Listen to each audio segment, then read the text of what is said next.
একবার সময় পেলে ভেবে দেখো তো তোমার জন্য আমি কি করেছি। শুধু পায়ে ধরাটা বাকি ছিল, এছাড়া সব চেষ্টাই করেছি তোমাকে ধরে রাখার জন্য। এটা করতে পারিনি তুমি দূরে ছিলে বলে। নিজের শরীরে আঘাত করে তোমাকে বোঝাতে পারিনি। আর কিভাবে বোঝাবো তোমাকে? একটা মানুষ নিজের শরীরে কখন আঘাত করে? কখন আঘাত করে একটা মানুষ নিজের শরীরে? তোমার দেয়া যন্ত্রণা, তোমাকে হারানোর বয়ে নিজের শরীরে বহুবার আঘাত করছে, তাও তোমার সামনে। তবুও তুমি আমার কাছ থেকে দূরে যেতে চাও। আরে কেউ থাকতে না চাইলে কি তার বাইন্দা রাখা যায়? কখনোই না।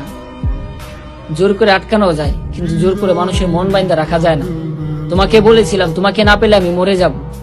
তোমাকে বলেছিলাম তোমাকে না পেলে আমি মরে যাব। তবে যতক্ষণ আমি সহ্য করতে পারবো এতক্ষণই বেঁচে থাকবো। আর যেদিন থেকে তুমি আমাকে আর দেখবে না, সেই দিন ভেবে নিও আমার বলা কথাটাই সত্য হয়ে গেল। তোমার সুখের জন্যই আজ তোমাকে ছেড়ে দিলাম। দোয়া করি তুমি সুখী হও।